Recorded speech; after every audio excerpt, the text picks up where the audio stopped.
جی السلام علیکم، welcome to another episode of Paragon ad podcast series.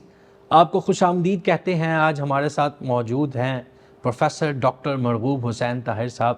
آپ استاد، محقق اور اردو زبان و ادب کے ساتھ منسلک ہیں. آپ پاکستان کے ساتھ ساتھ جاپان جیسے ترقی یافتہ ملک میں بھی اردو زبان پڑھاتے رہے ہیں. آج ان سے گفتگو کریں گے اور جانیں گے ان کے تجربات اور ہمارے سننے اور دیکھنے والوں کو مستفید کریں گے.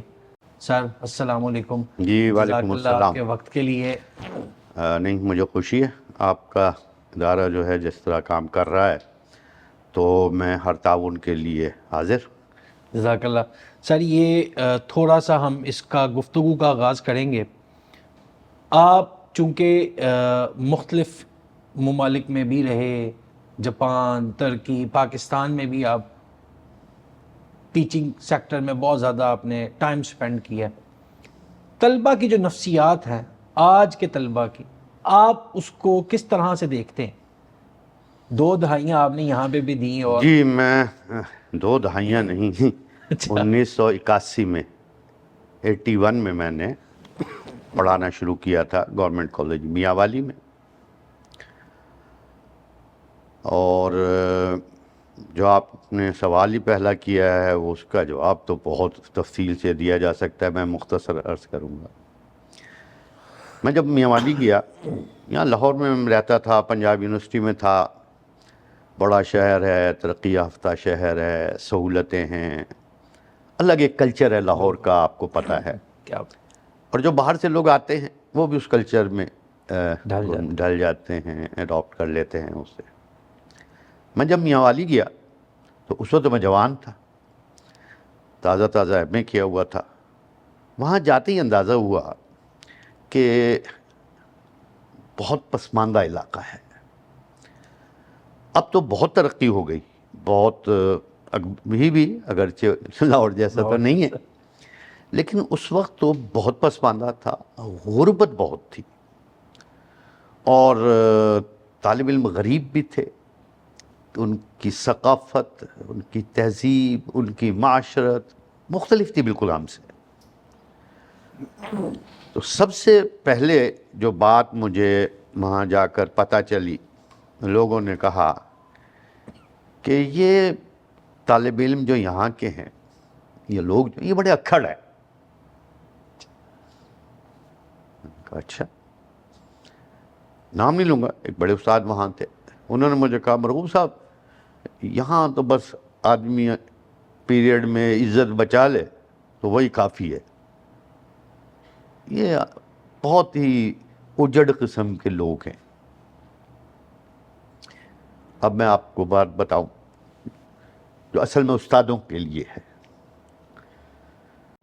میں نے ان لوگوں سے بھی کہا، اسٹاف روم میں ہم بیٹھے ہوئے تھے، میں نے کہا یار دیکھو آپ استاد ہو، کوئی فقیر اگر 4 آنے مانگ لیں نا آپ سے اور وہ آپ سمجھیں کہ یہ بدتمیز ہے، آپ کے ذہن میں اس کے بارے میں کوئی غلط بات ہو، تو یار آپ اسے 4 آنے یا روپیہ کبھی نہیں دو گے کہ یہ بدتمیز ہے.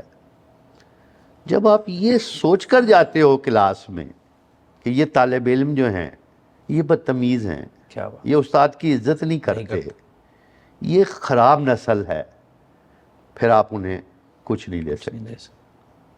بہت بڑی بات. المیہ یہ ہے کہ ہمارے ہاں زیادہ تر اساتذہ طلباء کے بارے میں پہلے سے منفی خیالات لے کر کلاس میں جاتے ہیں. اور میرا کچھ اور تجربہ بھی ہے جو میں یعنی سائنسی طور پر تو ثابت نہیں کر سکتا، لیکن میرا خیال ہے کہ ذہن سے کچھ ویوز، کچھ ریز یہ پہنچتی ہیں طلبا کسی نہ کسی حوالے سے. بالکل. آپ کسی شخص سے اگر واقعی محبت کرتے ہیں تو آپ چاہے اسے کہنا یار تم اچھے آدمی نہیں ہو، یہ جملہ نہیں پہنچے گا، آپ کی محبت پہنچ جائے گی. لیکن آپ کے دل میں اگر اس کے خلاف بغض ہے اور آپ اس کی تعریف کریں کہ جناب کیا حال ہے، خیریت سے ہیں، آپ تو بڑے شخص ہیں، میں احترام کرتا ہوں، یہ جملے نہیں پہنچیں گے، آپ کی نفرت کسی نہ کسی طرح اس تک پہنچ جائے گی. آپ نے بھی زندگی گزاری ہے، یہ تجربہ ہے. تو میں نے تو ان لوگوں کے ساتھ محبت کی. کیا بات. اور میں کوئی 3.5 پونے 4 سال وہاں رہا. لوگ بڑی جلدی ٹرانسفر کروانے کی کوشش کرتے تھے. بہت عزت دی ان طالب علموں نے. اور میں نے ان کو یہی بتایا کہ دیکھو مجھے یہاں آتے یہ پتہ چلا ہے کہ تم اچھے طالب علم نہیں ہو. مجھے یہی پتہ چلا ہے. اب تمہاری ذمہ داری یہ ہے کہ تم نے یہ بات غلط ثابت کرنی. اور واقعی ان لوگوں نے کی.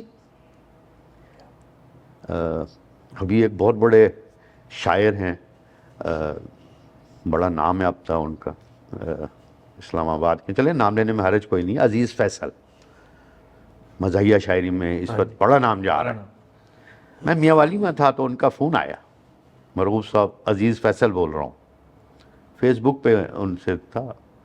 میں کہا جی کیا حال ہے, خیریت سے؟ تو کہنے لگے نہیں سر میں آپ کا شاگرد ہوں. مجھے تو کچھ یاد نہیں ہے. کہتے نہیں میاں والی میں آپ کلاس پڑھاتے تھے تو اسی وقت ہمارا کلاس جو ہوتی تھی تو ہم 2-3 لوگ اکثر اپنی کلاس کے بجائے آپ کی کلاس میں آ کے بیٹھا کرتے تھے. کیا تھا یہ؟ تو آپ نے جو کہا کہ طالب علم جو ہیں علی وہ کہیں کے بھی ہیں, اچھے بھی ہوتے ہیں برے بھی ہوتے ہیں.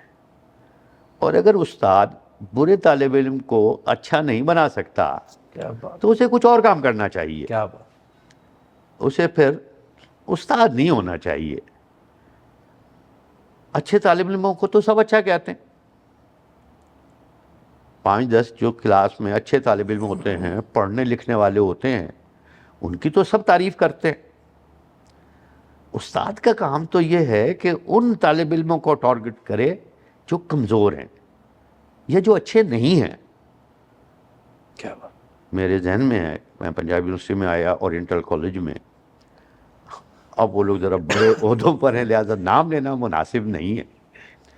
باقاعدہ وہ جو گروہ اور سیاست اور یہ, ایک صاحب تو پولیس میں بہت بڑے افسر ہیں. میں نے ان کو بلا کے یہی سمجھایا تھا.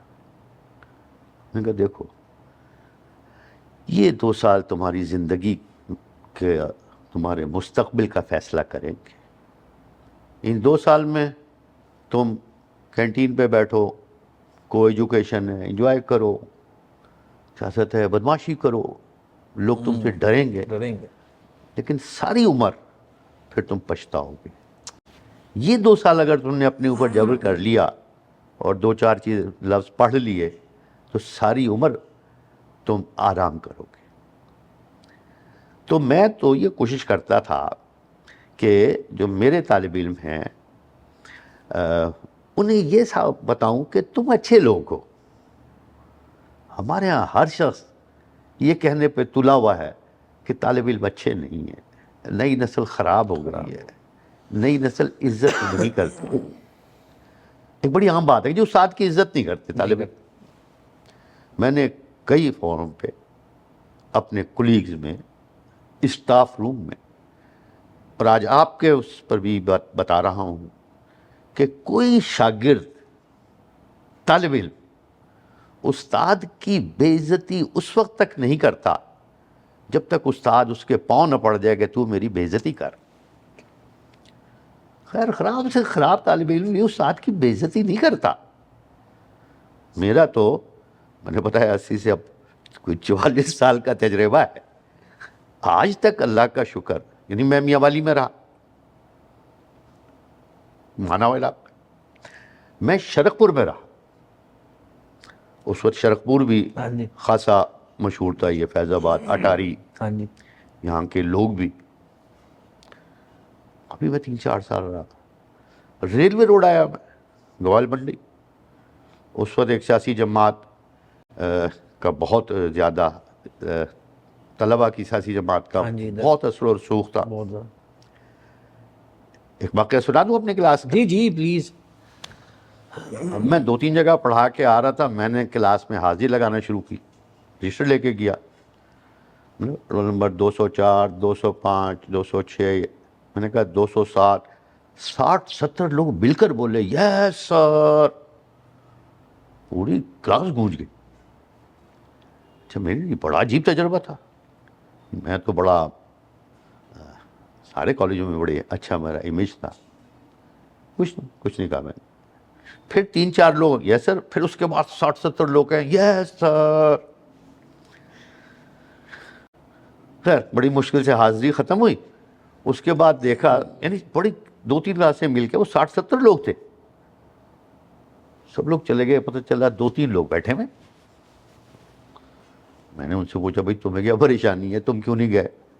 کہتے نہیں سر ہم تو بیٹھتے ہیں اور اس کے بعد پڑھتے ہیں. خیر مختصر یہ کہ میں نے یہ طے کیا کہ میں پرنسپل کے پاس جاؤں گا اور کہوں گا کہ میں یہ کلاس نہیں پڑھا. نکل کے میں اسٹاف روم تک آیا تو جو استاد تھے انہوں نے چھوڑا تھا. تو میں نے کہا یار یہ کلاس کیسی ہے؟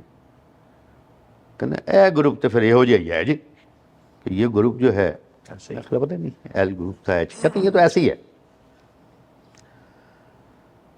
میں نے اپنے آپ سے بات کی کہ یار مرغوب چیلنج تو اب آیا نا, یہ تو کوئی بات نہیں کہ تو ان کو نہ پڑھائے, پرنسپل سے کہہ دے کہ اس کلاس کو نہیں پڑھا رہا, اپنے شہر میں آ کے ہار مان رہے ہو. اگلے دن میں گیا, حاضری لگا. میں نے ان سے کہا یار دیکھو وہ پرانے استاد چلے گئے, میں ذرا مختلف استاد تمہارا آیا ہے. ایک یہ کہ مجھے پڑھانے کا بالکل شوق نہیں, میں خود نہیں پڑھانا چاہتا, میں تمہاری طرح کا ہوں. حاضری میں نے کہا کسی کی شارٹ نہیں ہوگی, یہ میرا تم سے وعدہ ہے. سب کا داخلہ جائے گا, سب کی حاضریاں پوری ہوں گی, کسی کی غیر حاضری نہیں ہوگی. میں اب حاضری لگاؤں گا بھی نہیں, سب حاضر. صرف ایک کام کرنا ہوگا. میں نے کہا جو تم پیچھے 3 لوگ چھوڑ کے جاتے ہو نا, انہیں ساتھ لے کے جایا کرو, کیونکہ ان کی وجہ سے مجھے 40-45 منٹ یہاں رکنا پڑتا ہے. میں کہا 3 آدمیوں کو پڑھانے کو میرا دل نہیں چاہتا, تم سب پڑھنا نہیں چاہتے, استاد ایسا ہے جو پڑھانا نہیں چاہتا. انہوں نے خیر جب باتیں انہوں نے سننا شروع کر دی, 20-25 منٹ سن لیا. تو علی شاید وہ بہت سے طالب علم ابھی ہوں گے, بائیکاٹ ہو جاتا تھا, کلاسیں بند, جلوس نکلتا تھا. وہ ان میں سے لیڈران کرام بھی جلوس کو گوال منڈی تک چھوڑ کے واپس آتے تھے کہ معروف صاحب کلاس پڑھا دیں.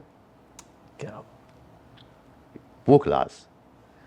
تو آپ نے جو سوال پوچھا کہ طلباء کی نفسیات کیسی ہے, پوری دنیا میں سارے طالب علم, سارے نوجوان, ان کی ایک ہی نفسیات ہوتی ہے کہ آپ انہیں ایک تو محبت کریں, ایک کچھ دیں. جو طالب علم 40 منٹ آپ کے پاس بیٹھا ہوا ہے, آپ اسے بتائیں کہ میں نے بچپن میں یہ کیا, میں نے درکی جا کے یہ کیا, میں نے جہاز میں یہ کیا,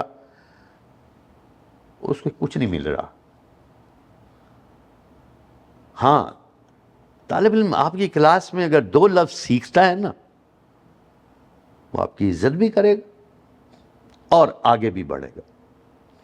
تو نفسیات بنیادی چیز نہیں ہے. بالکل. اصل تو میرا خیال ہے آپ کو یہ پوچھنا چاہیے کہ آج کل استاد کی نفسیات کیا ہے. اسی کے اوپر اگلا, چونکہ آپ نے ماشاءاللہ اتنا لمبا وہ تو کیا, میرا خیال ہے یہ دونوں چیزیں اہم ہیں کہ ہم جہاں اپنے طالب علموں کو اتنا کمتر سمجھتے ہیں, ان کی خامیوں پر نظر ڈالتے ہیں. ٹھیک ہے, بہت بڑا پیشہ ہے, بہت عزت اور احترام والا پیشہ ہے, لیکن اس پیشے سے وابستہ لوگ جو ہیں انہیں بھی سوچنا چاہیے کہ کیا ہمارے اندر وہ خوبیاں ہیں. بالکل سر. اسی چیز کے اوپر میں ڈاکٹر صاحب آپ کو آپ کی بات میں خلل پیدا نہیں کرنا چاہ رہا نہیں بتائیے جی, پوچھیے. اسی چیز کے اندر کہ اب جو استاد ہمارے معاشرے کے اندر یونیورسٹیز, کالجز, سکولز میں ہیں, کہ ان کو اس چیز کا اندازہ نہیں ہے کہ یہ جو پیشہ وہ اختیار کر رہے ہیں, جو ایک معاشرے کو بناتا ہے, وہ بائی چوائس ہے یا بائی چانس ہے. بائی چوائس تو کم رہ گئی ہے. جب سے ہمارے ہاں یہ تنقید نہیں ہے, یہ کچھ آبجیکٹیو شروع ہوئے سسٹم. بالکل. میں اپنی کلاس میں جاتا تھا اور ان سے کہتا تھا کہ مجھے 100% یقین ہے کہ تم سب کے نمبر اردو میں مجھ سے زیادہ ہیں. جتنے ظالم بیٹھے ہوتے تھے سب کے نمبر مجھ سے زیادہ ہوتے تھے لازمی. ہمارے دور میں تو فرسٹ ڈویژن نہیں آتی تھی. نہیں آتی تھی. اور اب 100 میں سے 98، 100 میں سے 95. ایک تو اس چیز کا مسئلہ ہوا. یہ والے نمبر لے کر میرٹ بنتا ہے. جی. وہی لوگ آگے آتے ہیں، آگے آتے ہیں. وہی لوگ سلیکٹ ہو جاتے ہیں. آپ تو خود یونیورسٹی جی. میں رہے، اس ماحول کو جانتے ہیں. لا تعداد لوگ ایسے ہوتے ہیں جو 4-5 شعبوں میں درخواست جمع کرا دیتے ہیں داخلے کے لیے، اور جہاں داخلہ ہو جائے وہ مضمون پڑھنا شروع کر دیتے ہیں. ایسے لوگ بہت کم ہیں بالکل. جو ایف اے یا بی اے میں طے کریں کہ یہ سبجیکٹ میں نے پڑھنا ہے، اس سبجیکٹ میں آگے بڑھنا ہے. ہمارے یہاں اردو میں بہت سے طالب علم آتے تھے، ان سے پوچھا آپ نے اردو میں کیوں داخلہ لیا؟ کہتے ہیں کہیں اور داخلہ ملا نہیں تھا. ملا نہیں. جیسے کہیں داخلہ نہیں ملا، اس نے ایم اے اردو کیا، پھر وہ ایم اے کرتا ہے، پھر وہ استاد بھی بن جاتا ہے، پروفیسر ہو جاتا ہے. تو یہ تو پورا سسٹم ہے. اور ایک اور بات میں کہنا چاہتا ہوں جو سننے والوں کے لیے اہم ہوگی. قوم جو ہوتی ہے نا، وہ یہ سمجھیں کہ ایک بہت بڑی مشین ہے جس میں سینکڑوں غراریاں ہیں. غراریاں ہوتی ہیں نا جس میں جی جی. دانے ہوتے ہیں، جیسے گھڑی میں ہوتے گھڑی ہیں، میں وہ ہوتے ہیں. بالکل. ایک چھوٹی غراری کا ایک دندانہ اگر ٹوٹ جائے چھوڑ جائے. وہ دوسری کو توڑتی ہے، پھر 2 خراب ہوئی، پھر وہ تیسری کو توڑتی ہے، یہاں تک کہ وہ جو بڑا والا پہیا ہے بالکل. وہ بھی خراب ہوتا ہے. کسی قوم میں ایسا نہیں ہوتا کہ ایک طبقہ جو ہے وہ صحیح رہ سکے. ہم جو آج کہتے ہیں یہ بات کوئی ایسی نہیں ہے بالکل. کہ نہ کی جا سکے. یہ نہیں ہو سکتا کہ قوم کے باقی شعبے جو ہیں وہ کرپشن کا شکار ہوں، زوال کا شکار ہوں، بدنیتی کا شکار ہوں، اور آپ کہیں کہ استاد ٹھیک ہوگا، مولانا صاحب ٹھیک ہوں گے، مسجد کے جج ٹھیک ہوں گے. کوئی ایک شعبہ نہیں پھر بچتا، پھر سارے شعبے برباد ہوتے ہیں. بالکل. ہاں شروع میں پتہ نہیں چلتا. میرے بچپن میں یہ کہا جاتا تھا کہ استاد، عالم اور جج، یہ 3 شعبے جو ہیں یہ نہیں خراب ہو سکتے، یہ بہت اعلیٰ ہے.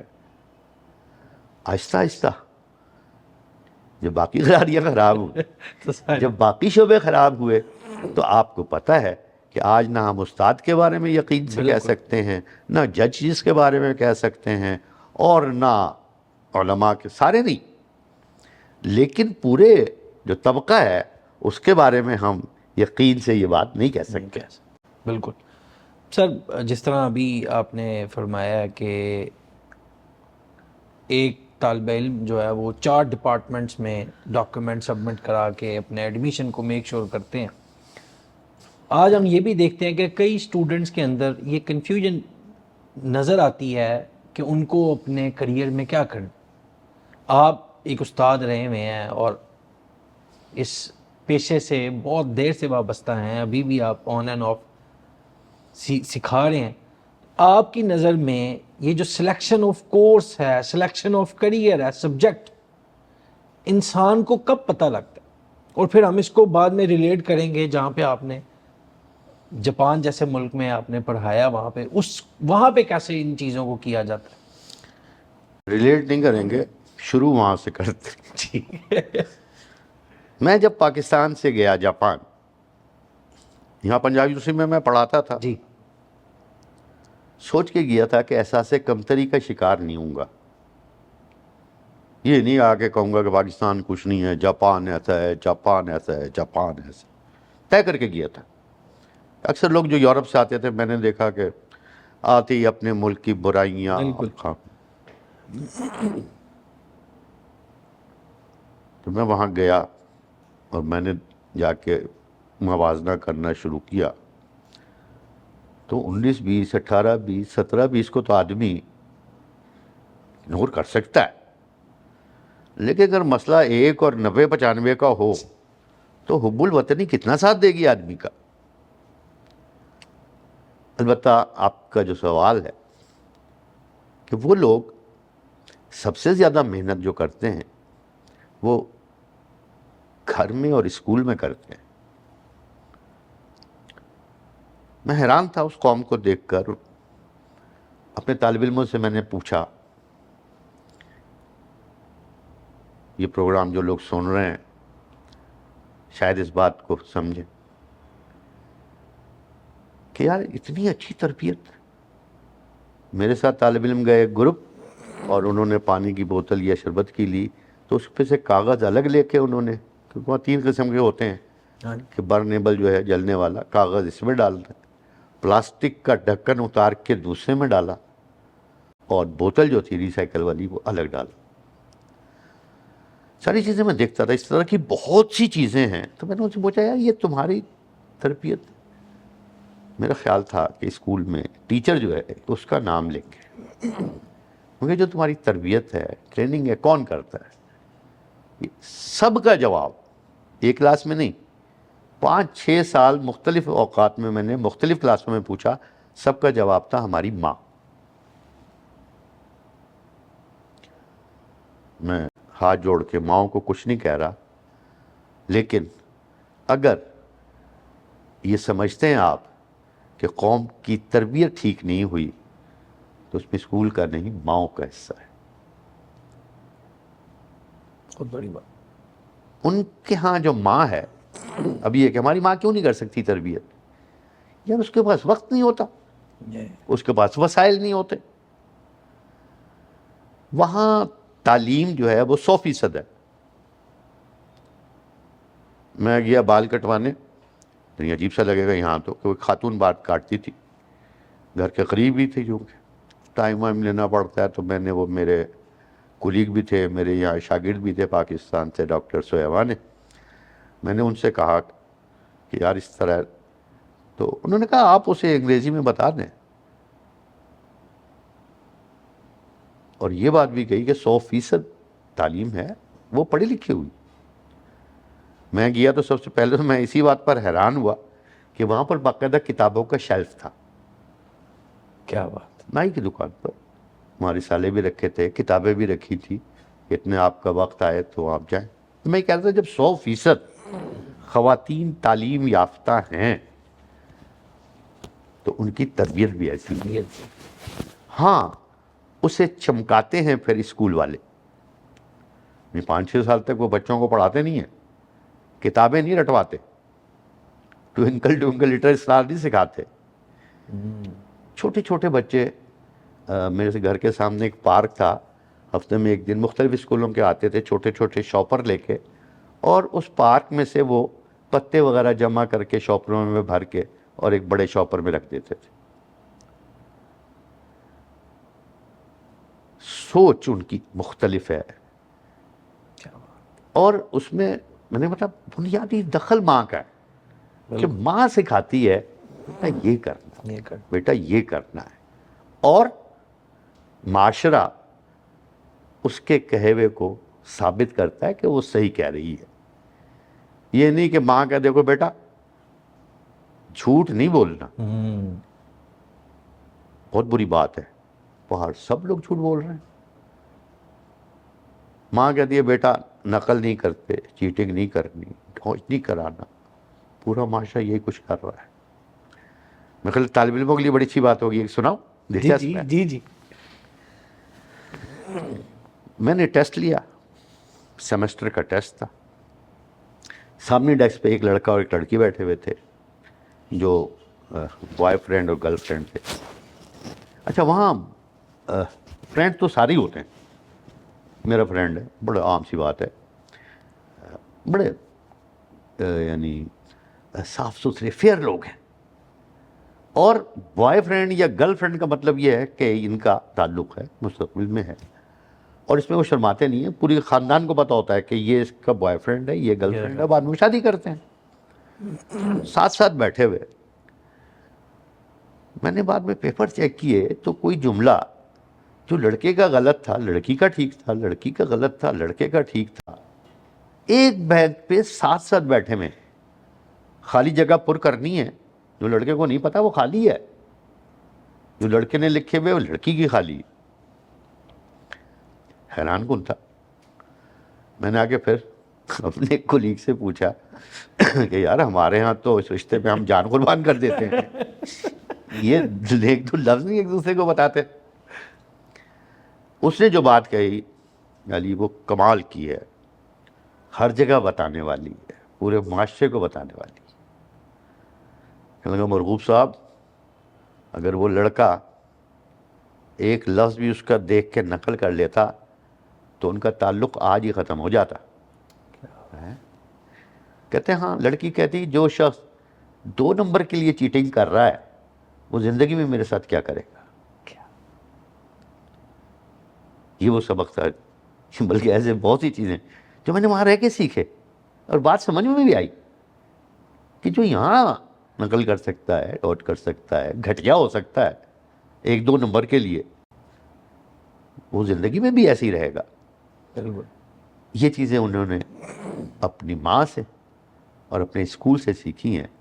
ہماری بدقسمتی یہ ہے کہ ہمیں ماں یا اسکول سے اگر ہم سیکھتے بھی ہیں تو معاشرہ اس سے مختلف نظر آتا ہے۔ بالکل سر، آپ کی باتوں میں خلل تو نہیں پیدا کرنا چاہیے، کیونکہ سننے میں اتنا ہی مزہ آ رہا ہے، جو آپ نے ایکسپیرینس کیا ہوگا اس کی تو پھر کیا ہی بات ہوگی۔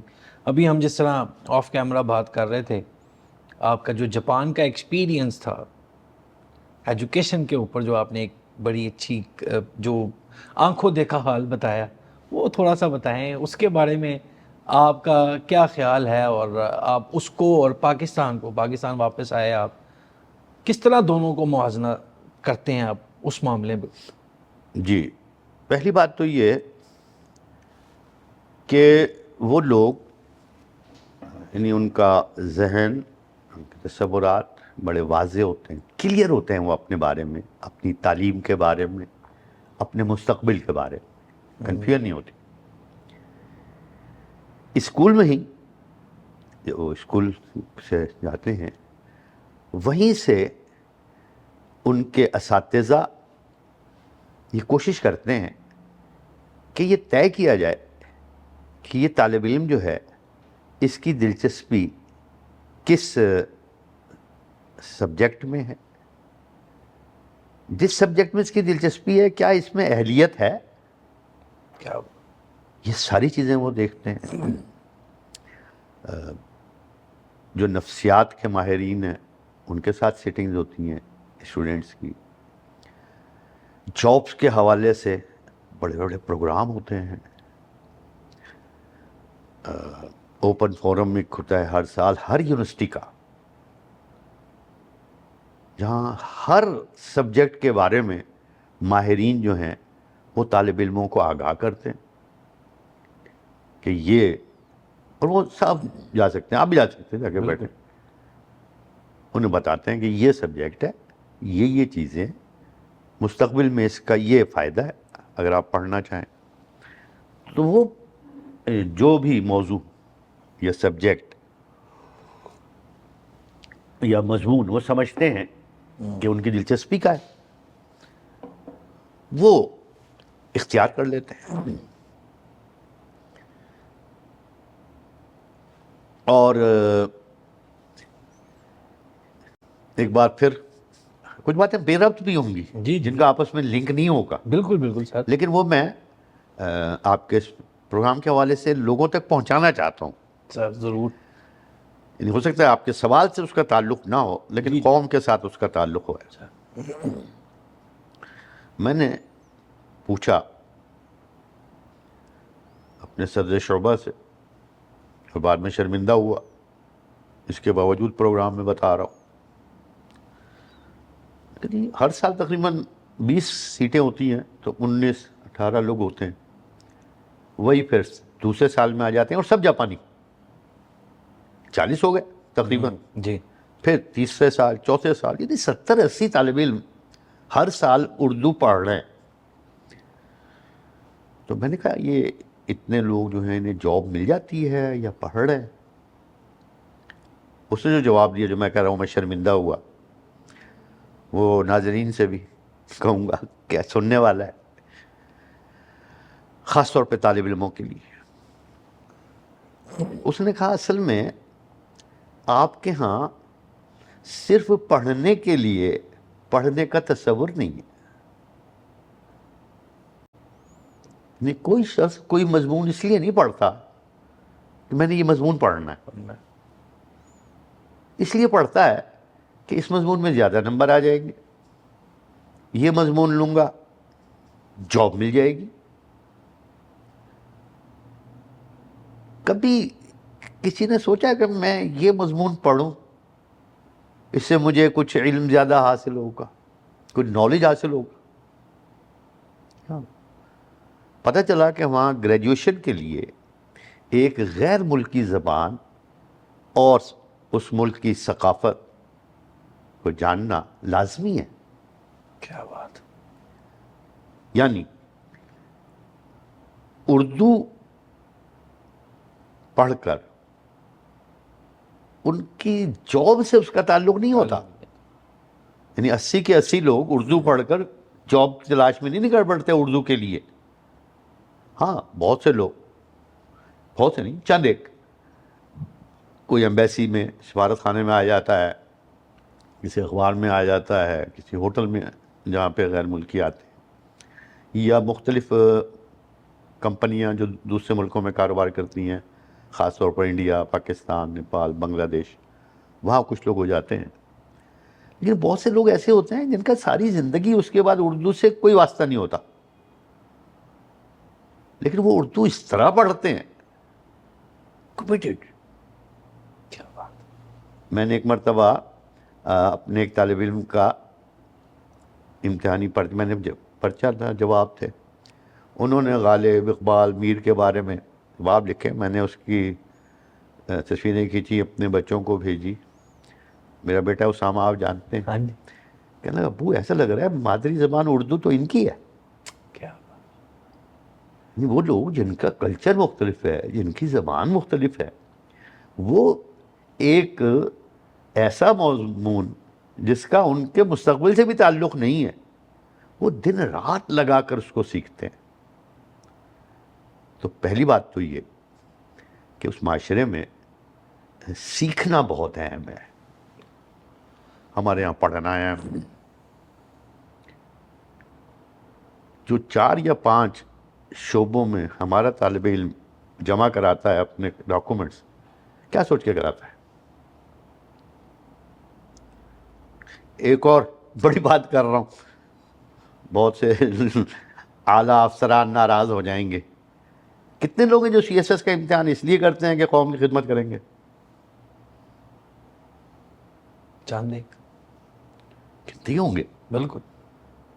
ذہن میں وہی ہوتا ہے کہ یہ ہے، اقتدار ہوگا، اختیار ہوگا، پیسہ ہوگا. یہ سب کچھ بھی ملتا ہے انہیں، ان سے زیادہ ملتا ہے، لیکن نیت مختلف ہوتی ہے، اس کا انہیں پھل ملتا ہے. بے شک. مجھے نہیں پتا قیامت میں وہ دوزخ میں کتنے گہرے پڑے ہوئے ہوں گے اور ہم جنت میں کتنے اعلیٰ مقام پر ہوں گے، لیکن جتنی نعمتیں، آسائشیں، سہولتیں انہیں اس دنیا میں مل جاتی، ان کی نیت کی وجہ سے ملتی، بہت بڑی بات. ایمانداری کی وجہ سے ملتی ہے. اچھا، ایک تو عام ایمانداری ہے نا کہ وہاں چوری نہیں ہوتی، اسٹریٹ کرائم 0 ہیں، وہاں والیٹ پڑا ہوا ہوتا ہے. پھر وہ اس کا آپ کے اس سے تعلق تو نہیں، لیکن آپ نے کہا جاپان کے کلچر سے ہے. جی جی. بس اسٹاپ پر بینچ پر ایک والیٹ پڑا ہوا ہے، بس نے آنا ہے، لوگ آئے ترتیب سے بیٹھتے ہیں، 3 بیٹھے، بیچ میں وہ والیٹ ہے، وہ جگہ وہیں پڑا ہوا ہے، 4 اور بیٹھ گئے، بس صحیح سے بیٹھ کے چلے جائیں گے. میں نے پھر ایک دوست سے پوچھا، میں کہ چلو یہ تو ٹھیک ہے، ایماندار لوگ ہیں، لیکن یار والیٹ وہاں پڑا ہے، ہمارے ہاں تو زیادہ امکان تو یہ ہے کہ اٹھا کے جیب میں رکھ لے گا. معاف کیجیے گا، اگر کوئی زیادہ ایماندار ہے، کسی کو زیادہ پریشانی ہے، میرا جیسا آدمی، وہ نکال کے کم از کم دیکھے گا ضرور کس کا ہے، یار کوئی فون نمبر ہو، کوئی وہ ہو.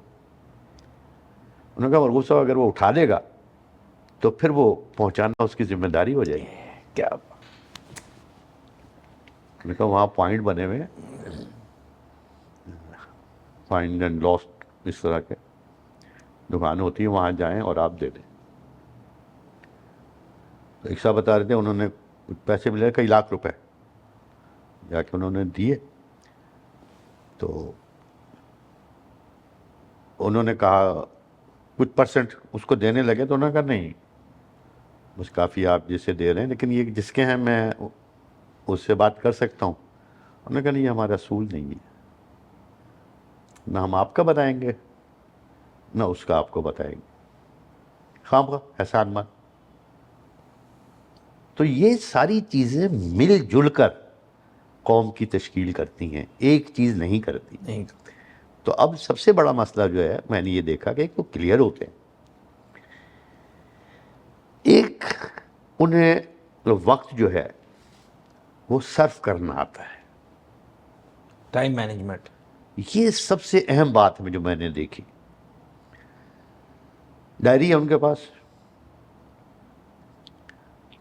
آپ جائیں اور کسی استاد کے پاس، کسی شخص اپنے دوست کے پاس چلے جائیں کہ جی اتوار کو 4 بجے، یہ وہی بات ہے جو میں نے ابھی کہہ رہا تھا، یہ میں طنز نہیں کر رہا ہوں.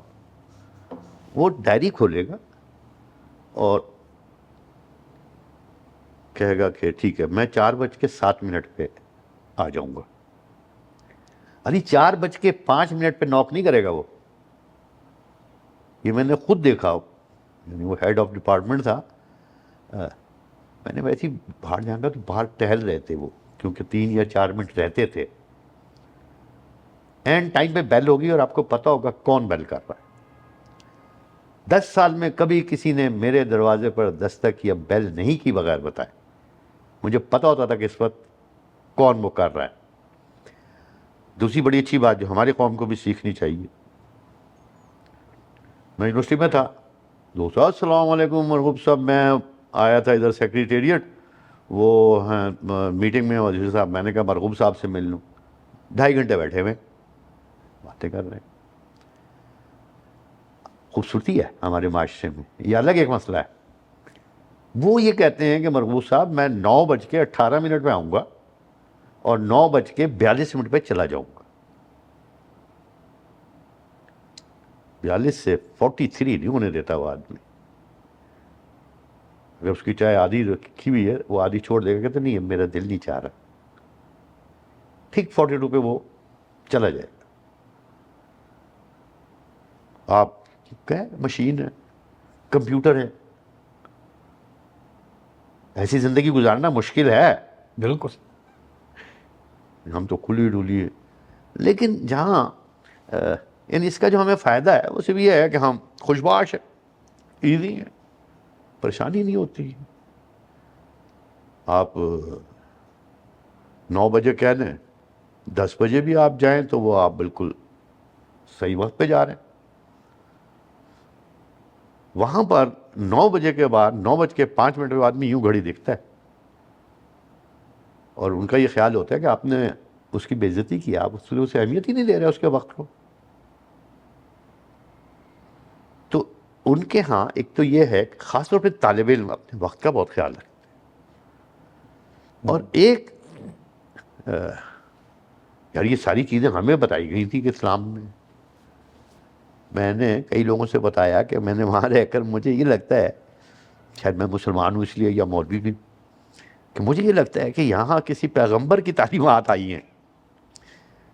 یعنی مسلمان تو نہیں ہیں وہ، اسلام تو نہیں ہے، لیکن وہ ساری تعلیمات جو ہم نے بچپن سے سنی ہے وہ ان میں ہیں. تو ایک تو یہ کہ وہ طالب علم خاص طور پر، یعنی آپ سے اس نے کہا ہے کہ ٹھیک ہے 4 بجے میں آ جاؤں گا نا آپ کے گھر. اس کی گرل فرینڈ یا محبوبہ یا ہونے والی بیوی ہے تو اس کی، وہ اسے کہتی ہے کہ ماسایا 4 بجے میں فارغ ہوں، کیفے چلے؟ کہ سوری میں نے حدیث سے کمٹ کیا ہے، نہیں جائے گا.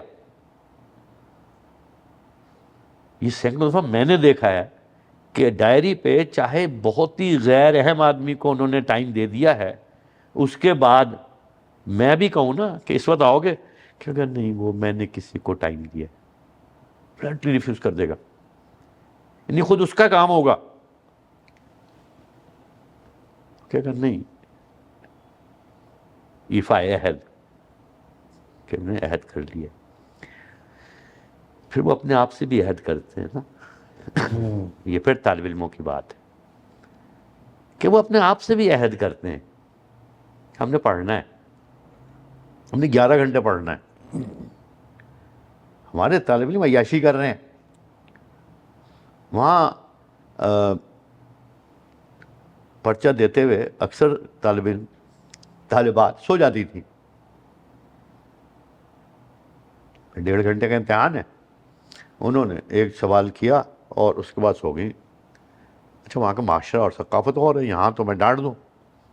اب وہاں بہت ہی غلط ہے کہ آپ کسی کو سوتے ہوئے اٹھائیں. میرا بھی کیا جاتا ہے سوتے رہو، لیکن وہ خود 10 یا 15 منٹ کا اڑ جاتی ہے. ایک دفعہ میں نے ایک طالبہ کو ویسے ہی پوچھا، میں نے کہا تم پرچہ دیتے ہوئے سو رہی تھی؟ اس نے کہا رات میں صرف 2 گھنٹے سوئی ہوں. تو اس نے کہا رات 8 بجے سے لے کے اور 1 بجے تک تو میں جاب کرتی ہوں ایک بار میں، اور صبح میں 6:30 بجے مجھے آنا ہوتا ہے کیونکہ میرا گھر دور ہے، میں ٹرین سے آتی ہوں. ہمارے ہاں اتنی آسائشوں کے باوجود طالب علم اس طرح نہیں پڑھتے، اس طرح وقت نہیں دیتے تعلیم کو. ہم سے برا بھلا کہتے ہیں قوم کو، مستقبل کو، جی جابز نہیں ہیں.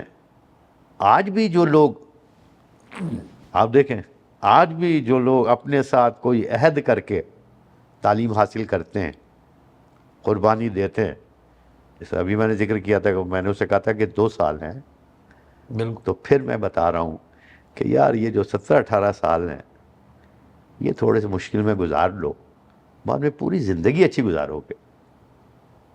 کیا بات.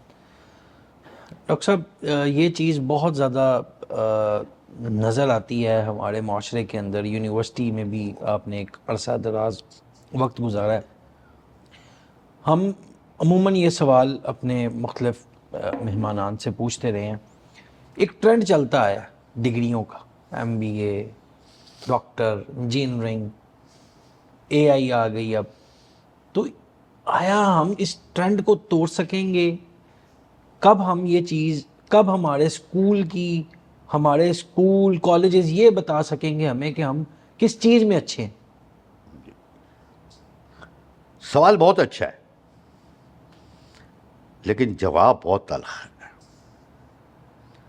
جب تک آپ اسکول کے استاد کو وہ تنخواہ اور وہ عزت نہیں دیں گے جو آپ CSS آفیسر کو دیتے ہیں، کیا بات. اس وقت تک تو نہیں بدل سکتا یہ سب کچھ. میں بہت شکر گزار ہوں اپنے اساتذہ کا جنہوں نے اسکول میں مجھے پڑھایا، لیکن ان کی زندگی بہت تلخ تھی. اب بھی یار آپ کو پتہ ہے بالکل ایسے. بڑے بڑے نام ہیں اسکولوں کے، انگلش میں بڑے بڑے بورڈ ہیں، بڑی مہنگی یونیفارم ہے، اور جو لڑکی وہاں پڑھا رہی ہے وہ اگر ایف اے کی ہے اسے 6,000 روپے دیتے ہیں. آن ایئر بات کر رہا ہوں، ورنہ پتہ کر لیں. وہ کہتے ہیں 5,000 میں مل رہی ہے. جب استاد اس طرح رول رہا ہوگا، وہ بچی جو خود ابھی ایف اے کر رہی ہے، اس کے گھر میں کھانے کو نہیں ہے، وہ آپ کو مستقبل سنوارنے کے لیے کیا کر سکتی ہے؟ وہاں پر استاد کو CS آفیسر جو ہوتے ہیں ان سے زیادہ عزت دی جاتی ہے. اپنی ایک واقعہ بتاؤں چھوٹا سا. جی جی. میری بیگم صاحبہ جاپان گئی، گھر سے کسی نے فون کیا کہ لائٹر لے کے آنا، وہاں پہ لائٹر اچھا مل جائے گا، یہ گیس کے چولہے والا. اچھا بازار گئے, انہیں پتہ نہیں کس وقت لائٹر لیا, کس وقت اٹیچی کیس میں رکھا. ہم آئے, پیکنگ وغیرہ کر لی تھی, ووٹنگ کارڈ لیا, لاؤنج میں بیٹھے ہوئے تو وہاں اعلان ہو رہے تھے, وہ جاپانی میں ہو رہے ہیں, مجھے جاپانی آتی نہیں, ہمیں کیا پتا کیا اعلان ہو رہا ہے. پھر میں نے دیکھا کہ 2 خواتین لڑکیاں ینگ سی ایک کارڈ پہ نا میرا نام اور نمبر لکھ کے نا ڈھونڈتی پھر رہی. میں گیا, میں کہا کہتے یوں مسٹر مرغوب. میں نے کہا رش کرو, دوڑو. ہم آئے تو جہاں پہ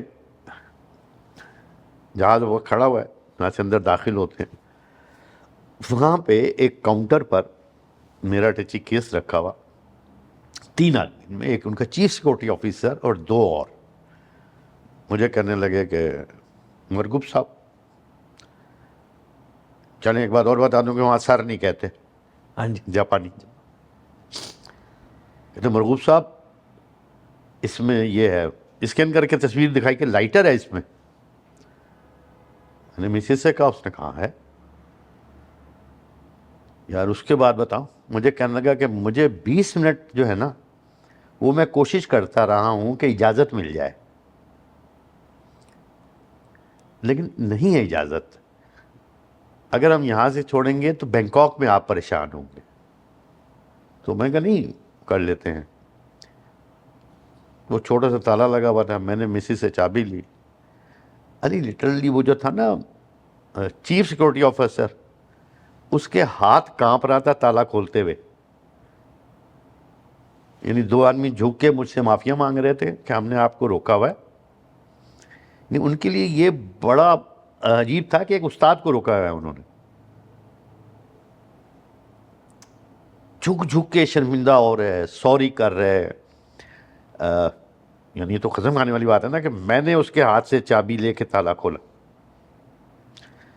نکالا سامنے نہیں تھا, نکال لیا بند کر کے. پھر مجھے کہتا ہے کہ ویری سوری. اس کا کوئی بھی کہتا ہے کہ وہ امکان ہوتا تو میں نہ روکتا نا. اس کے بعد دیا, وہ جہاز میں چلا گیا. میں بیگم سے کہہ رہا تھا کہ شکر کر جاپان میں اپنا ملک ہوتا تو انہوں نے کہنا تھا کہ یار تو پروفیسر ہے, اتنے بڑے بڑے بورڈ لگے ہوئے ہیں, 4 جگہ لکھا ہوا ہے, تو ٹائٹل لے کے جا رہا ہے. یہ ہے استاد کی عزت. آپ اپنے معاشرے میں اتنی عزت دیں نا استاد کو, آپ کا معاشرہ ترقی کرے گا. ہمارے ہاں استاد جو ہے, ہم کہتے تو ہیں کہ ہم استاد کی بہت عزت کرتے ہیں, کرتے بھی ہیں, لیکن کبھی کمپیئر کریں نا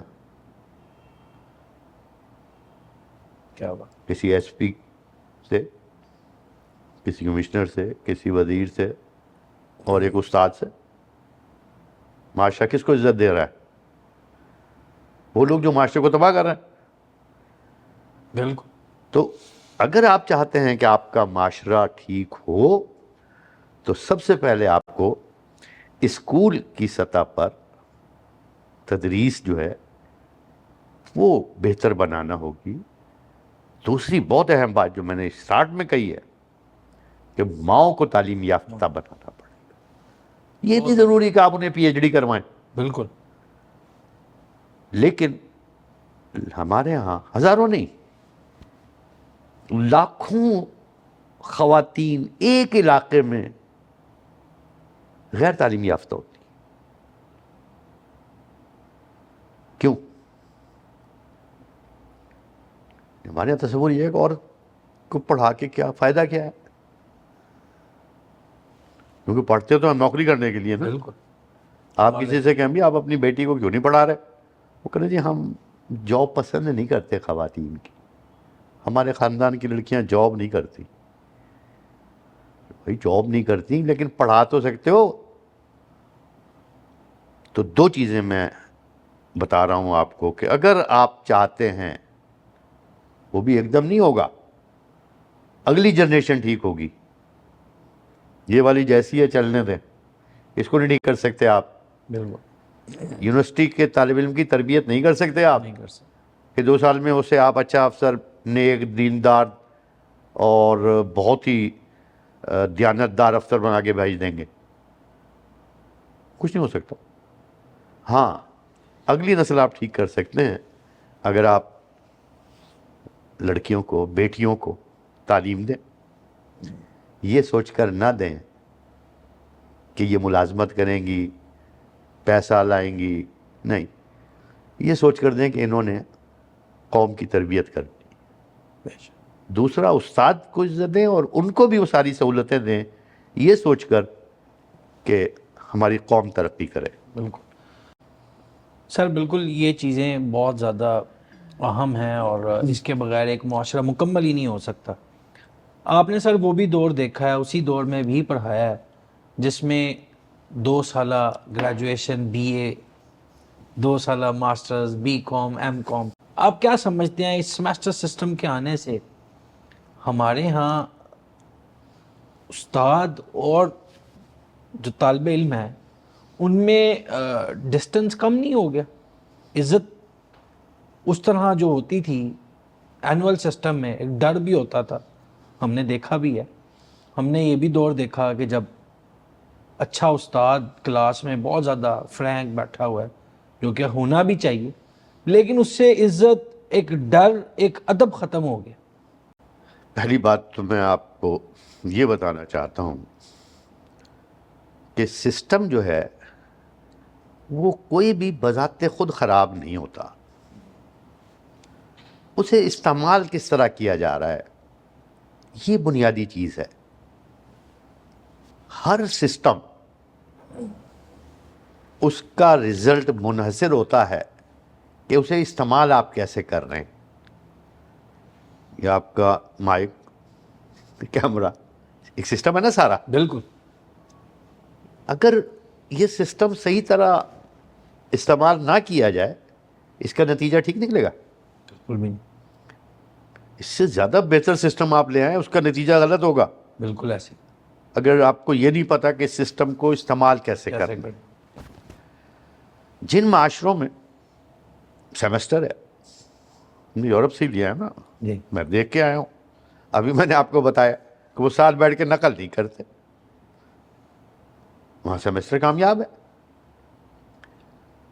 کئی مرتبہ میں اپنی کلاس کو پیپر دے کر چلا گیا باہر, واش روم گیا, 5-7 منٹ کے بعد آیا, دروازہ شیشہ تھا, کبھی نہیں میں نے دیکھا کہ کوئی طالب علم کسی اور طالب علم سے بات کر رہا ہے. یعنی سالانہ امتحان ہے, مستقبل کا دار و مدار ہے ان کا نمبروں پر. یہ نہیں ہوگا کہ وہ ایک دوسرے کی طرف دیکھ لیں. ہمارے ہاں جو وہ سالانہ سسٹم تھا اس میں اپنے مسائل تھے. ایک دفعہ میں نے ایک ٹی وی پروگرام میں کہا تھا کہ مجھے اپنے طالب علموں سے ہمدردی ہے کہ ہم نے ایسا سمجھا ہوا ہے کہ یہ لوگ لیبارٹری میں پڑے ہوئے کوئی کیمیکلز ہیں جن پہ ہم نے تجربے کرتے. جتنے تجربے ہمارے طالب علموں پہ ہوئے ہیں اور ہو رہے ہیں, قوم ہے, قوم کے بچے ہیں, آپ ان پہ تجربات کر رہے ہو. کبھی بی ایس شروع کر دیا 4 سال کا, کبھی سیمسٹر 2 سال کا شروع کر دیا, کبھی پرائیویٹ الگ کر دیا اور ریگولر الگ کر دیا, پھر اکٹھا کر دیا. کتنے تجربے کریں گے یار؟ 70 سال میں آپ کو یہ نہیں پتا چلا کہ آپ کے قوم کے لیے کون سا طریقہ, کون سا سسٹم بہتر ہے. بنیادی مسئلہ پھر وہی بڑی بچوں والی مثال ہے, سب لوگ دیتے ہیں کہ یار چاقو جو ہے اس سے آپ پھل بھی کاٹ سکتے ہیں, اس سے آپ کسی کا گلا بھی کاٹ سکتے ہیں. برائی چاقو کی نہیں ہے, اسے استعمال کرنے کی. امتحانی نظام سیمسٹر بھی ٹھیک ہے, سالانہ امتحان بھی ٹھیک ہے, بشرطے کہ استعمال کرنے والا طالب علم اور استاد دونوں یہ سمجھیں کہ ہم نے امتحان جو لینا ہے وہ اس لیے لینا ہے کہ یہ لوگ جو ہیں ان کی اہلیت کو جانچا جائے. اچھا ایک بڑا عجیب تصور ہے کہ امتحان ہم اس لیے لیتے ہیں کہ فیل کرنا ہے. یعنی ہم سب سے زیادہ کوشش کرتے ہیں, میں خود پرچے دیکھتا رہا ہوں, لاکھوں پرچے دیکھے ہوں گے, غلطیوں پہ ہمیشہ لال رنگ کا وہ کرتے ہیں، اور جتنے زیادہ لال رنگ ہوں گے یہ سمجھا جائے گا کہ آپ نے اتنا زیادہ غور سے پرچہ پڑھا ہے۔ یار غلطیوں کے علاوہ آپ یہ بھی تو دیکھو کہ کیا چیز اسے آتی ہے، کیا بات، کبھی اس کو ہائی لائٹ کیا؟ گرین کلر سے آپ لکھیں گے یار یہ بڑی زبردست چیز لکھی۔ ہم غلطیاں ڈھونڈتے ہیں، طالب علم میں بھی، معاشرے میں بھی، استاد میں بھی، نظام میں بھی غلطیاں ڈھونڈنا۔ یہ رویہ تبدیل کریں، اچھائیاں ڈھونڈنا شروع کریں، آپ کو ملیں گی، اچھے طالب علم بھی ملیں گے اور اچھے نتائج بھی ملیں گے۔ سر ایک بہت زیادہ بڑی تعداد میں اب پاکستان سے طلبہ اوورسیز ایجوکیشن کی طرف جو ہے وہ راغب ہو رہے ہیں، ان کے لیے آپ کا کیا مشورہ ہے کہ کن کن چیزوں کے اوپر، سکلز کے اوپر ورک کر کے پاکستان سے باہر جایا جائے اور واپس آ کے پاکستان کو سرو کیا جائے؟ ایک تو بچپن سے ہم وہ ایک مقولہ سنتے آ رہے ہیں، پہلے تو کہتے تھے یہ حدیث ہے، لیکن پتہ چلا کہ حدیث تو نہیں ہے، کہ علم حاصل کرو خواہ تمہیں چین جانا پڑے۔ حدیث نہیں ہے، لیکن بات بالکل ٹھیک ہے یہ کہ علم حاصل کرنے کے لیے آپ کہیں بھی جا سکتے ہیں، یہ جانا چاہیے۔ بات پھر وہیں آ جاتی ہے جو میں نے سب سے پہلے کی تھی، نیت کیا ہے آپ کی؟ نیت کی۔ کتنے لوگ علم حاصل کرنے جانا چاہتے ہیں؟ کتنے لوگ ہیں جو یہ سمجھتے ہیں کہ ہم باہر جا کے علم حاصل کریں گے، یا علم حاصل کر کے واپس اپنے وطن آئیں گے اور یہاں ملک کی خدمت کریں گے؟ خدمت کریں، کیا بات۔ اگر یہ جذبہ نوجوانوں میں ہے تو میں مشورہ دے سکتا، جی جی، لیکن معاف کیجئے یہ جذبہ نہیں رہا۔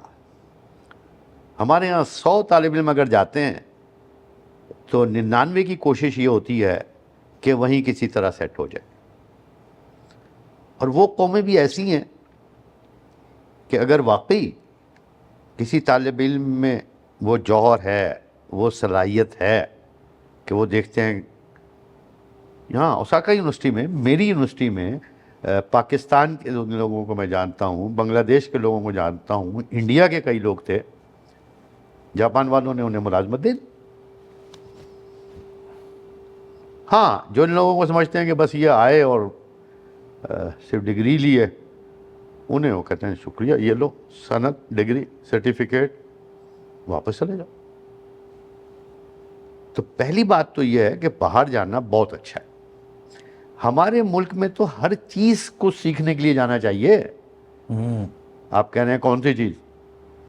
جاپان میں اس وقت روبوٹک جو ہے تعلیم، روبوٹ کی ایجوکیشن، وہ بہت آگے جا رہی ہے۔ جس طرح ہمارے یہاں یہ آئی ٹی کا چرچہ ہوا ہے نا، ہاں جی، وہ لوگ آئی ٹی کے بعد اب روبوٹ کی طرف چلے گئے۔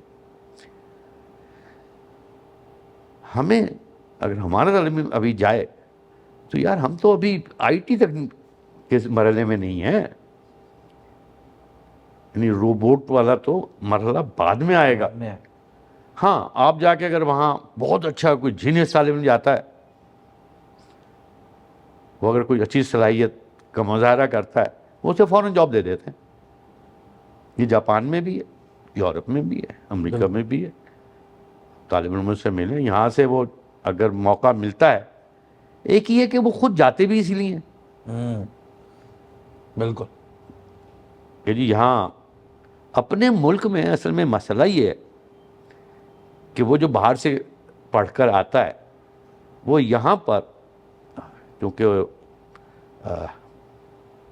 کہنا چاہیے یا نہیں، بہت سے ایسے عوامل ہوتے ہیں کہ وہ یہاں ملازمت نہیں حاصل کر سکتا۔ وہ اپلائی کرتا ہے یونیورسٹیوں میں، باہر کی ڈگری ہوتی ہے اس کے پاس، لیکن کوئی اور شخص جو ہے وہ منتخب ہو جاتا ہے، بالکل لازم بات ہے کہ باہر ہی چلا جائے گا۔ اور وہ جو میں نے آپ کو شروع میں کہا ہے، غرانیوں والی میں نے مثال دی تھی کہ یار ایک شعبہ نہیں خراب ہوتا، سارے شعبے آپ کو ٹھیک کرنا پڑیں گے۔ تو باہر جانا بہت اچھی بات ہے، باہر جا کے تعلیم حاصل کرنا بہت اچھی بات ہے، باہر جا کے زر مبادلہ کما کے اپنے ملک بھیجنا بہت اچھی بات ہے، لیکن ملک کی اصل ترقی یہ ہے کہ طالب علم باہر جائیں اور آ کے اپنے ملک کی خدمت کریں، لیکن ملک انہیں موقع تو دے۔ بالکل موقع دے۔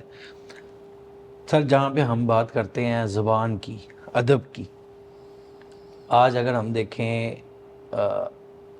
لینگویج کو، اردو کو آپ کیا سمجھتے ہیں؟ آج بھی لوگ سبجیکٹ، جس طرح ہم نے آپ نے شروعات میں بتایا کہ عموماً لوگ اردو ڈپارٹمنٹ میں کشمیریات میں ایڈمیشن لیتے تھے صرف اور صرف میرٹ نہیں آنے کی بنیاد کے اوپر، یا ہاسٹل لینے کے لیے، یہ پریکٹس رہی ہے۔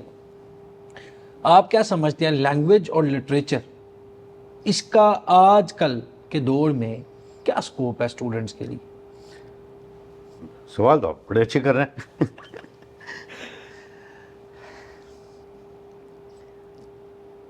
ہم ہر چیز میں جو بھی ہمارے اندر خامی یا خرابی ہوتی ہے، ہم یہ کہتے ہیں کہ یہ یورپ والوں کی سازش ہے، بلکہ چلے میں کلیئر ہی کہہ دیتا ہوں کہ جی یہ امریکہ نے کیا ہے، یہ انگریزوں نے ہماری قوم کو خراب کیا ہے۔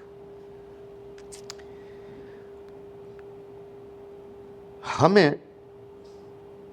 یہ بتایا گیا کہ قوم کی ترقی اس وقت ہے ممکن ہے جب وہ سائنس میں ترقی کرے۔ زندگی میں آگے اس وقت بڑھ سکتے ہیں جب آپ انجینئرنگ کریں یا ڈاکٹر بن جائیں، اگر مستقبل محفوظ کرنا ہے آپ۔ جب میں پڑھ رہا تھا اس وقت تو یہی دو تھے، یا انجینئر بنو یا ڈاکٹر بنو۔ پھر وہ حال ہوا کہ اتنے ڈاکٹر ہو گئے، اتنے انجینئر ہو گئے کہ نوکریاں نہیں ملتی تھی بیٹھے ہوئے۔ پھر بہت سے لوگ سی ایس ایس کی طرف گئے کہ یار سی ایس ایس کر،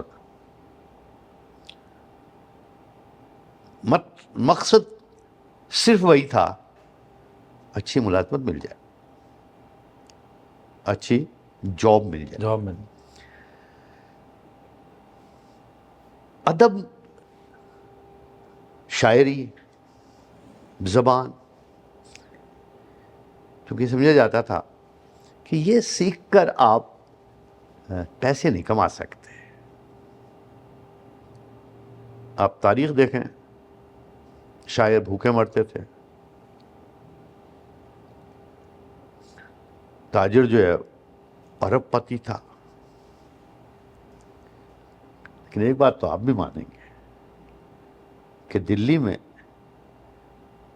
ہزاروں لکھپتی تاجر موجود تھے، نام غالب کا زندہ ہے۔ ان میں سے آپ کو کسی کو نہیں پتا نہیں پتا۔ کہ فلاں کون سا سوداگر تھا، فلاں کتنا امیر آدمی تھا۔ غالب کو لوگ جانتے ہیں، میر کو لوگ جانتے ہیں۔ کیوں؟ ان کا تعلق ادب سے تھا۔ ادب جو ہے وہ آپ کے رگوں میں، آپ کے خون میں شامل ہوتا ہے، آپ کی ضرورت ہوتا ہے۔ ہمیں یہ بتایا گیا کہ آپ سائنس میں آگے بڑھیں۔ پھر وہی ٹھیک ہے، سائنس کا علم حاصل کرنا چاہیے۔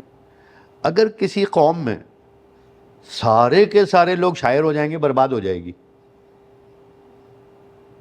اور اگر کسی قوم میں سارے سیاستدان ہو جائیں گے، وہ قوم برباد ہو جائے گی۔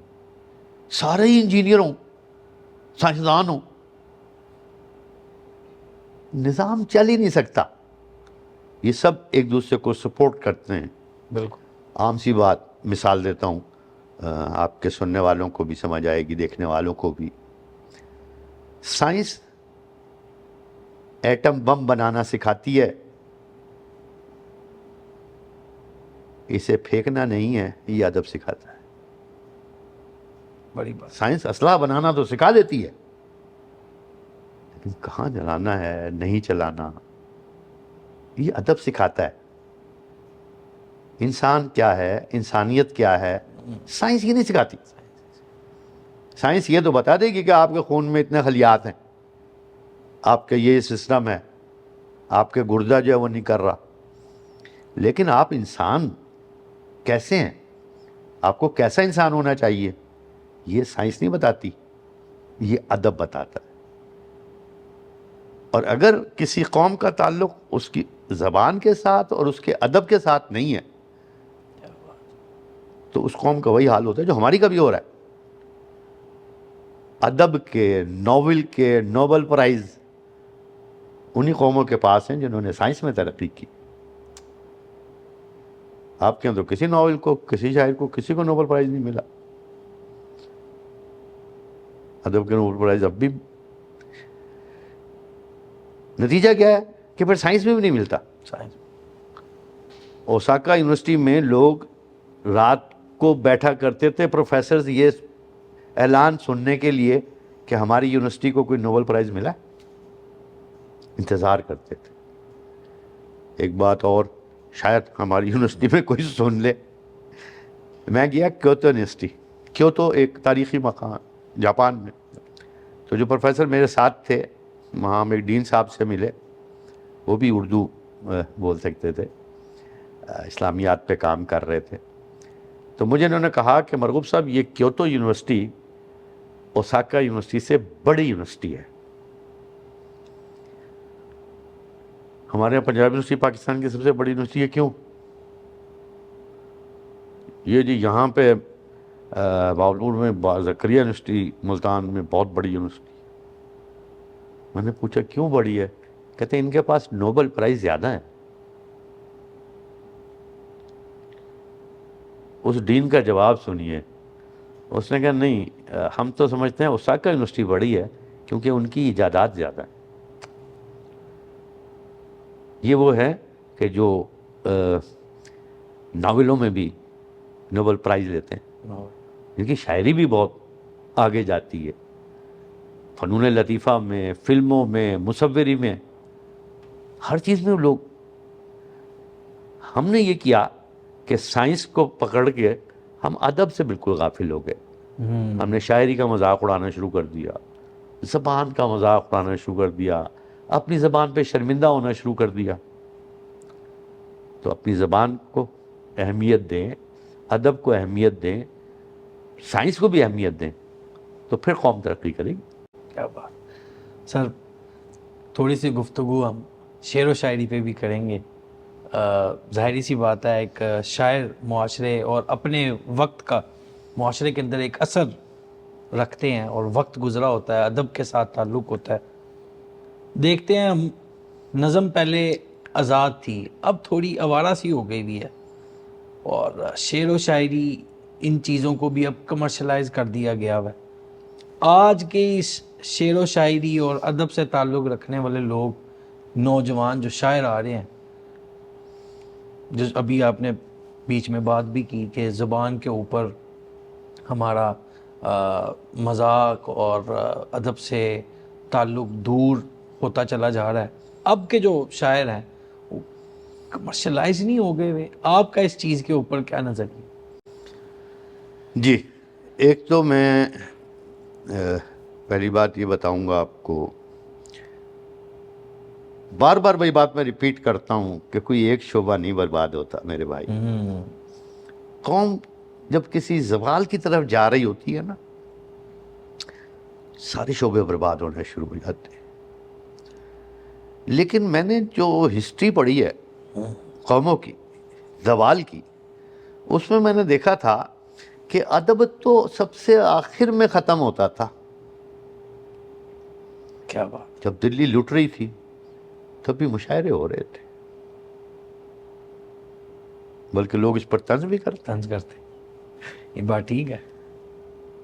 یعنی ادب ایسی سخت جان چیز ہوتا تھا کہ قوم ختم ہو جاتی تھی, اس قوم کا ادب نہیں ختم ہوتا تھا.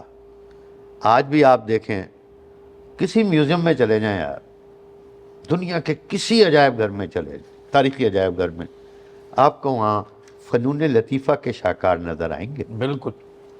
تصویریں نظر آئیں گی ان کی, بت سازی, دروازے, تعمیرات, یہ چیزیں نظر آئیں گی. یہ زندہ رہتی. ہماری بدقسمتی یہ ہے کہ ہمارے ہاں سب سے پہلے ادب تباہ ہوا. کیوں یار؟ وہاں اس میں تباہ شدہ قوم جو تھی وہ بھی شاعروں سے محبت کرتی تھی، شاعروں کا احترام کرتی تھی، ادب کا احترام کرتی تھی۔ ہم نے سب سے پہلے ان لوگوں کا مذاق اڑانا شروع کر دیا۔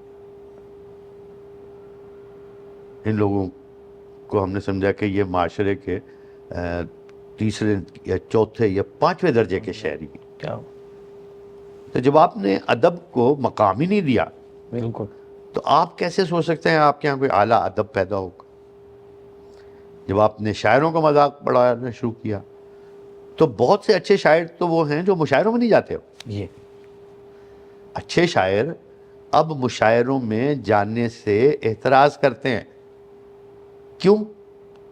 کہ اب نہ وہ عزت رہی۔ اب جو شخص آپ کو 5,000 روپے دے رہا ہے غزل پڑھنے کے، وہ آپ کی خاک عزت کرے گا؟ وہ تو پیسے دے رہا ہے نا آپ کو، آپ سے کام لے رہا ہے۔ پہلے بادشاہ اور نواب جو ہیں وہ رکھا کرتے تھے شعراء کو، تنخواہ کبھی نہیں دی کہ جی یہ تنخواہ ہے آپ کی، نذرانہ، یہ نذرانہ ہے۔ ہمارے ہاں مسئلہ یہ ہوا کہ ادب جو ہے قوم کو یہ بتایا ہی نہیں گیا کہ اس کی کوئی اہمیت ہے، شاعری کی کوئی اہمیت ہوتی ہے۔ بالکل صرف ہمارے ہاں بدن جو ہے، جسم جو ہے وہ اہم ہے۔ اس کا علاج کرو، اچھا کھاؤ، اچھا پیو، ساری سہولتیں جسم کو دو۔ وہ جو روح ہے اس کے لیے ہم نے سوچنا ہی چھوڑ دیا۔ زیادہ سے زیادہ مذہبی لوگ جو ہیں وہ کہتے ہیں کہ نماز پڑھا کرو، روح کو سکون ملے گا۔ کیا سکون ملے گا؟ کہ جی آخرت اچھی ہو جائے گی۔ او بھائی اس زندگی کو کون اچھا کرے گا؟ تو ایک تو مذہب ہے، دوسرا ادب آپ کو انسانیت سکھاتا ہے۔ بڑی بات، شاعری آپ کو، شاعری جذبات سے جذبات ہے، اور جذباتی اعلیٰ اور عرفہ زندگی جو ہے، اعلیٰ تعلقات جو ہیں ان کی بنیاد جذبات پر ہوتی ہے۔ اگر میرے اندر آپ سے تعلق کا جذبہ جو ہے وہ نیک نہیں ہے، صورت نہیں ہے، محبت والا نہیں ہے، تو اس تعلق کی کوئی اہمیت نہیں ہے۔ ہماری پوری قوم میں اب یہی ہوا ہے کہ ہمارے ہاں جذبات پاکیزہ نہیں رہے، ہمارے جذبات کی تربیت دینے والا کوئی شخص نہیں ہے۔ کیا سوچنا ہے، کیسے سوچنا ہے، کس کے بارے میں کیا بات سوچنی ہے، کیا بات کرنی ہے، کیا بات نہیں کرنی، ان چیزوں کو سوچنے والا ختم ہو گیا۔ شاعر اور ادیب، ناول نگار، افسانہ نگار، یہ زندگی کی حقیقتوں کو آپ کے سامنے لاتے تھے، لیکن ادب کے پیرائے میں، ادب کے لفافے میں بند کر کے اس پہ ادب کا کھول چڑھاتے تھے۔ لہٰذا وہ یہ جو ریل اور ٹک ٹاک، اس کی جو چیزیں آ رہی ہیں وہ اتنی کرخت نہیں ہوتی تھی، یہ تو اور خراب کرتی ہے۔ کچھ لوگ تو اس سے وہی کام سیکھتے ہیں، بالکل میرے جیسے لوگ جو ہیں وہ ڈپریشن کا شکار ہو جاتے ہیں۔ وہ ادب ڈپریشن سے نکالتا تھا انہی تصویروں کو دکھا کر، لہٰذا وہ لوگ فلمیں بھی بناتے تھے۔ بالکل آپ کے اچھی فلمیں نہیں بن رہی، آپ کے اچھے گانے نہیں لکھے جا رہے، آپ کی اچھی شاعری نہیں ہو رہی، نتیجہ یہ ہے کہ آپ کے ہاں اچھی تصویریں نہیں بن رہی۔ اب پھر وہی مجھے ایک تو ڈر لگتا ہے، لیکن چلیں کہ چونکہ یہ سب کچھ نہیں ہو رہا نا، اس لیے اچھے عالم بھی پیدا نہیں ہو رہے، مذہبی طبقے میں بھی اچھے لوگ کم ہوتے جا رہے ہیں۔ یہ ساری چیزیں ایک دوسرے سے ریلیٹ کرتی ہیں۔ یعنی قوم جو ہے، اللہ تعالیٰ نے سب کو نہ تو اس لیے بنایا ہے کہ وہ مسجد کے امام بن جائیں، مدرسے میں بیٹھ جائیں سارے۔ بھائی جان کچھ لوگوں نے زراعت کرنی ہے، اگر کسان زراعت نہیں کرے گا کھاؤ گے کہاں سے؟ بالکل اگر سارے کسان سب کچھ چھوڑ کے مسجد میں جا کے بیٹھ جائیں, عبادت شروع کر دیں, قوم بچے گی؟ بھوکے مر جائیں گے سب. یعنی ایک خاص حد تک ہاں کچھ لوگ ہیں جو اپنی پوری زندگی مذہب کے لیے لگا دیں, لیکن زیادہ تر لوگ وہ ہیں جنہیں قوم کے لیے زندگی لگانی چاہیے. اور قوم کی ترقی میں یہ صفائی کرنے سے لے کر جو نالیوں کی صاف کرتے ہیں, ان سے لے کر اعلیٰ مناسب تک ہر شخص اہم ہے, لیکن اسے اہمیت دینی چاہیے. دینی چاہیے, بالکل. سر اس پوڈ کاسٹ کا جو ہمارا بھی مقصد ہے وہ یہی ہے کہ طلبہ جو اپنا آگے کریئر دیکھنا چاہ رہے ہیں اس کو ایک رہنمائی ہم دے سکیں, ایک راستہ دکھا سکیں, جس کے آج بھی ہم بڑے مشکور ہیں. آپ نے اپنا بڑا قیمتی وقت نکالا, آپ نے اساتذہ کے لیے بھی جو رائے اور جو عزت اور جو اسٹوڈنٹس ہیں ان کے لیے بھی جو ایک راستہ دکھایا ہے. کوئی ایسا میسج جو آپ ایک معاشرے کو دینا چاہتے ہیں جو اسٹوڈنٹس اور ٹیچرز کے لیے بہت اہم کردار ادا کر سکتا ہے ان کو اس فیلڈ کے اندر؟ جی, کوئی کسی کے لیے کچھ نہیں کر سکتا, معاف کیجئے. اگر قوم کو ٹھیک ہونا ہے, معاشرے کو ٹھیک ہونا ہے, تعلیم کو ٹھیک ہونا ہے, نظام کو ٹھیک ہونا ہے, خود کو ٹھیک کریں. جب تک میں ٹھیک نہیں ہوں گا, فرد ٹھیک نہیں ہوگا, قوم ٹھیک نہیں ہو سکتی.